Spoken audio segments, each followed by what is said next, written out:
Hello?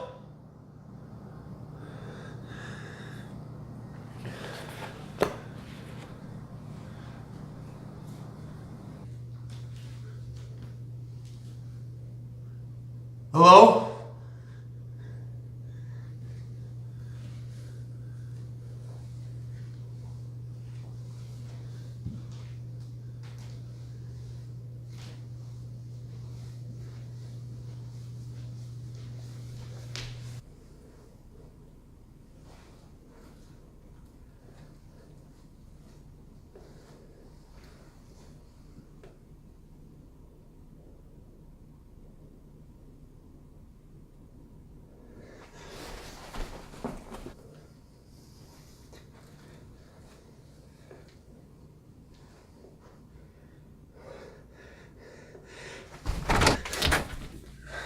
What are you doing here? Oh, hello. Sorry about that noise. I was looking through your book collection and one fell on the floor. Yeah, well, I'm trying to prep for another episode of Spencer's Book Club downstairs. Can you be a little bit more quiet? Absolutely. I'll be quiet as a mouse. Thank you. Have a good day.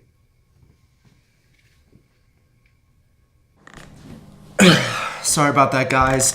I've contacted an exterminator about my bookworm problem, so hopefully he won't bug us again. Anyway, welcome back to my book club. Today we will be discussing chapters 7 through 9. Now, I've heard from a bunch of you that these videos are a little hard to follow since you don't have time to read the book along with me. So, in this video, I'm going to try my best to describe the events of the book in more detail so you guys know exactly what's going on, so the video can be enjoyable for people who aren't reading the book and people who are reading the book. So, I'm going to try my best. Chapters 7 through 9 gave me something that I have been waiting for ever since I picked up Salem's Lot, which is face-to-face interaction with a vampire. Yes, we have been teased before with the dark figure on top of the hill or the mysterious man who showed up at the dump, but this is the first instance where our main characters came face to face with a vampire itself. But before I get to that, the beginning of chapter 7 sees Ben Mears having a meal and a drink at his friend Matt Burke's place. He invited him over after he gave a lecture for his English class. But while he's at his place, they have a discussion, of course, about the Marston house. As I've kind of stated before, people are obsessed with that house. It seems like Ben Mears cannot go 1 second without bringing up that house, or anybody else in that town for that matter. Everybody wants to talk about the house whenever possible. But while they were talking about the house, they come up with a plan for him, Ben, and Susan to go up to the house and basically be a welcoming party to Salem's Lot for Straker. They just want to kind of see what this man is about, since they kind of have a weird vibe about him, but, you know, they think that this plan will get them the opportunity to kind of see who Straker is as a person. So, after Ben leaves Matt's place, Matt decides to go out to a bar and get a drink. And while he is at the bar, he sees one of his old students sitting at the bar by himself. The student actually turns out to be Mike Ryerson, which, if you remember, is the guy who was in charge of burying Danny Glick. You know, the one who dug up the grave and saw that his eyes were still open.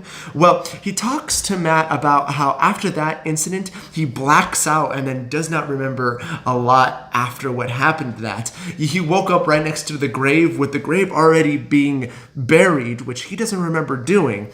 But after that incident, he feels very off. You know, he sleeps all day. He can't keep down food. So he comes to the bar and thinks that maybe if he had a drink, he might feel better, but it's not really working. Matt feels bad for him, so he invites him back to his house. And when Mike arrives there, Matt notices something very strange on the side of his neck. He sees that there are 2 puncture marks on the side of his neck. Matt ignores the 2 puncture marks and still invites him inside. And later that night, when Matt couldn't sleep, he could have sworn that he heard the window open in the guest room where Mike is staying. And he swears that he hears him invite somebody into the house, and then later he hears slight sucking noises coming through the bedroom. Now this freaks Matt out, obviously, and so he calls Ben and invites him over to his house later that night. This is going into chapter 8, and he starts describing to him what is happening.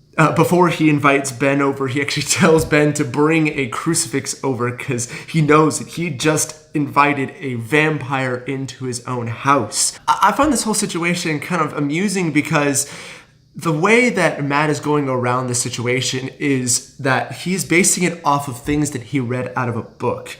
Now, he doesn't necessarily know that he is a vampire, but the way he is acting, the puncture marks and the inviting people in and the sucking noises coming to the bedroom, he comes to the realization that he just invited a vampire into his house. So he does all that he can and all that he think of to do what he must do to get this guy out of his house. So Ben shows up with this crucifix, and Matt basically explains to him the whole situation. They decide to go upstairs and check on Mike, and when they enter into his room, they find the window wide open, which Matt swears that he locked, and Mike laying in bed with his eyes closed. Now, when Ben walks over to him, he kind of realizes that Mike looks like he's dead, and he doesn't see any puncture marks on the side of his neck. And when Ben takes his pulse, he realizes that Mike does not have a pulse anymore. Ben and Matt go back downstairs and discuss what they know about vampires. And they know that once a victim dies of a vampire attack, the puncture marks on the side of their neck actually disappear. They try to figure out what they want to do about this situation, but Ben warns Matt about going and telling people that there is a vampire in his house because he doesn't want Matt being labeled as a crazy person in town. He knows that if Matt goes up to somebody and goes, "Hey, there's a vampire in town," they're going to take that and spread it throughout the whole entire town, and Matt is not going to be taken seriously ever in the town. So they actually come up with a plan of actually calling the police, telling them the truth of what happened, of him inviting him over, Mike looking very sick, and actually end up dying in bed. So they want to handle this in a very normal way, like they don't know what's happening, so they don't get labeled as crazy people. After that, the police arrive and doctors arrive to take the body away, and that night when Ben goes to sleep, he doesn't have a dream again, which seems to be a common occurrence ever since he came back to Salem's Lot. The next day, Ben is approached by Floyd, which is Susan's ex-boyfriend, and Floyd beats the crap out of Ben and tells him to stay away from Susan. That is the end of chapter 8. So let me back up and talk about what my thoughts are the past 2 chapters. As I said, we finally got our chance to actually see what people will do once they realize vampires are in town. And the way that Stephen King writes about it is very interesting because as I've been praising him throughout this whole entire book of how realistic it is, this is the most realistic thing I can ever think of when somebody finds out that there's a vampire in their house. Like, if I ever thought that there was a vampire in my house, I would probably do the same thing that Matt did. Think about all the things that I've heard about vampires, the wooden stakes, the crucifixes, the garlic, the holy water, anything to protect myself from this creature that is in my house. I also found it really interesting the way it described how Matt is reacting to being bitten by a vampire. The fact that he doesn't remember being bit by a vampire, he kind of thinks that he's sick, he can't keep down food, he's sleeping the day and he can only be awake at night. I mean, if I was bitten by a vampire, I probably would be doing the same thing. Now, I would probably go see a doctor, but the way he is reacting is totally how I would react in this situation. Now, I want to ask you guys, how would you react if you thought that you were bit by a vampire? Would you go to a doctor, or would you tough it out and be like, nah, this is just a cold? What would you do? I'm just curious. Now, going into chapter 9, this chapter is focused on Susan. Susan is having a conversation with her mother, which she seems not to have a strong relationship with. And during that conversation, she basically is fed up with everything that her mother is doing, especially talking trash on Ben Mears. You know, she comes up to her and tells her about this story of Ben Mears and how his wife died, which I believe this is the first time you hear about this. Ben Mears' wife passed away because of a motorcycle accident that Ben was actually behind the wheel of. Is it behind the wheel if you're riding a motorcycle? Anyway, her mother suspects that Ben Mears was drunk because in the report they said that Ben was breathalyzed after the event. Susan does not believe this and is fed up with whatever her mom is saying, so she tells her mom that she is moving out as soon as possible. Later that day, she gets a phone call from the hospital basically telling her that Ben has been checked in there, and then the whole situation with Floyd beating him up. She rushes to the hospital to go check on him, and Ben, in a very dazed state, tells her to go over to Matt's place and make sure to tell Father Callahan about what has happened and to invite him over to Matt Burke's place. So when Susan arrives at Matt's place, they start having a conversation about Straker and what Susan's thoughts are of Straker. You know, she tells a story about her and her mother going to his new antique shop. She doesn't see anything mysterious about it, and she thinks Straker is, you know, kind of an odd fellow, but she didn't see anything outrightly strange about him. After that, Matt tells Susan about what happened the night before with Mike, and throughout this conversation, they start hearing noises that are coming from upstairs. So what Matt does is to tell Susan to keep talking like she is still talking to him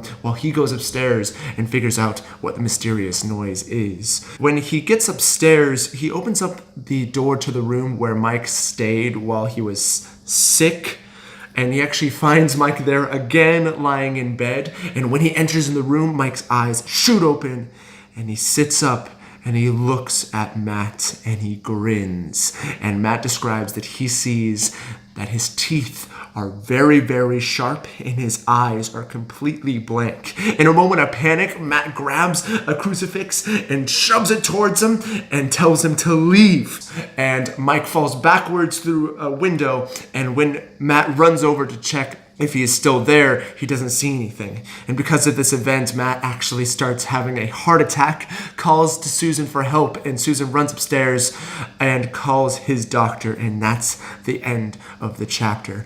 Guys, this book keeps getting better and better. You know, the last part I talked about how Stephen King has done a really great job of building the suspense of this book, just chapter after chapter, and these chapters again are no different.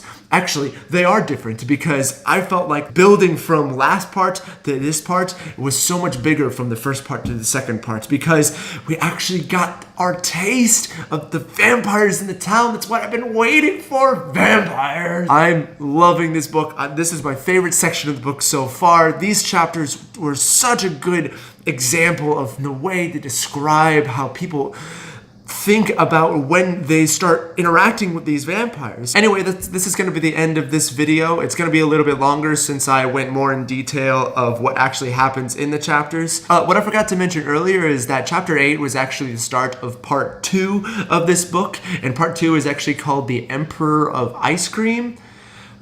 Not really sure why it's called that. I mean, the only reference to the Emperor of Ice Cream is when the doctors come in to take Mike's body out of Matt's house.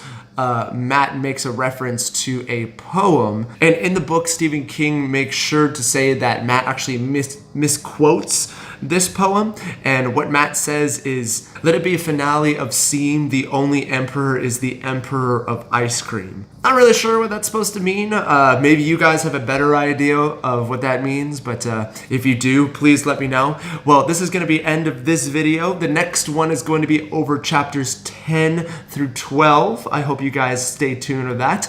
I really hope you guys enjoyed the intro of this video. I had a lot of fun making it. You know, I just had this little fun idea and I thought I would shoot it. So if you guys like the intro to this video, please let me know and I will try to think of other little skits I can do before.